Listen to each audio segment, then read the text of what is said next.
আমি তো নিজের ইচ্ছে ওকে ছেড়ে যাইতে চাইনি, আমার আম্মু আব্বু জোর করে নিয়ে গেছিল।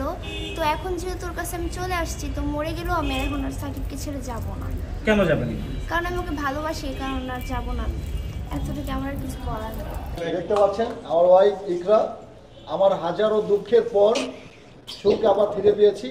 যার সাথে বিয়ে হওয়ার পরে 1 সপ্তাহ পরে আমার সম্পর্কটা নষ্ট হয়ে গেছে। তাও কি জানেন, ভালোবাসা দিবসের দিন 14ই ফেব্রুয়ারি কিন্তু আমার ভালোবাসা বিচ্ছেদ হয়েছিল। মানে ওর মা আইসা, পুলিশ নিয়ে আইসা আমাকে ঘরের থেকে ভালোবাসা দিবসের দিন, যেদিন আমি ওকে ফুল গিফট করব, বের হবো, সেদিনই এসে ধরে নিয়ে গেছে, ওরে আলাদা রাখছে, আমি জেলে চলে গেলাম। ভালোবাসার দিবসের দিন ভালোবাসা বিচ্ছেদ হইল, তাই না? তো 1 সপ্তাহ ছিল আমাদের। 7ই ফেব্রুয়ারিতে বিয়ে করেছি, 14ই ফেব্রুয়ারিতে সংসার নষ্ট হয়ে গিয়েছে। ইভেন আবার এই 7-8 মাস পর আবার আমার কাছে ছুটে চলে আসছে আমার সহধর্মিনী ইকরা। তো ইকরা কিছু বলবে এখন? আমি তো নিজের ইচ্ছে ওকে ছেড়ে যাইতে চাইনি, আমার আম্মু আব্বু জোর করে নিয়ে গেছিল। তো এখন যেহেতু তোর কাছে আমি চলে আসছি, তো মরে গেলেও আমি এখন আর সাকিবকে ছেড়ে যাবো না। কেন যাবেন? কারণ আমি ওকে ভালোবাসি, কারণ আর যাবো না। এতটুকু আমার আর কিছু বলার নেই।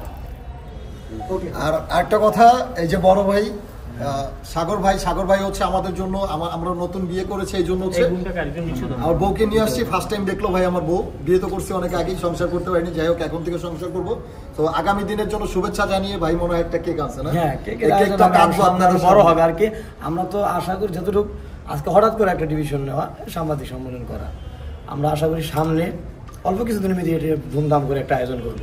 তবে আইনগতভাবে সম্পূর্ণ ঝামেলা শেষ করে তারপরে যদি তার কোনো গার্জিয়ান, ও তো সাকিবের কাছে চলে আসছে, সাকিব তো ওরে আনতে যায় নাই, এখনো যদি তার গার্জিয়ান বলে যে ওনাকে নেওয়ার জন্য সাকিবের নাম্বারে ফোন দিতে পারবে, অথবা সাকিবের নাম্বারে ফোন দিয়ে তারা যোগাযোগ করুক। তার মেয়ে তো তার কাছে আছে, মিডিয়া, সম্পূর্ণ মিডিয়া, আপনারা জানতেছেন 10 লাখ 15 লাখ টাকার মামলা, অপহরণ করে, সেই সমস্ত মামলা, মিথ্যা মামলা যেন আর কেউ না দেয়।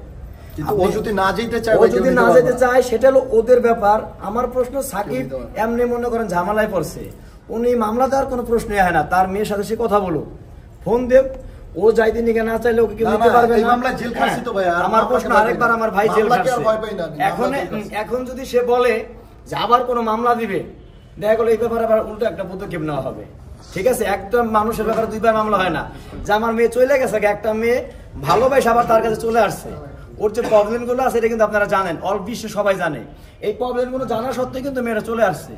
আমরা তাদেরকে নিয়ে আসতাম, মারামারি করতাম, অথবা আপনারা করতাম, হ্যাঁ, ওই ব্যাপারে সে একটা পদক্ষেপ নিতে পারতো।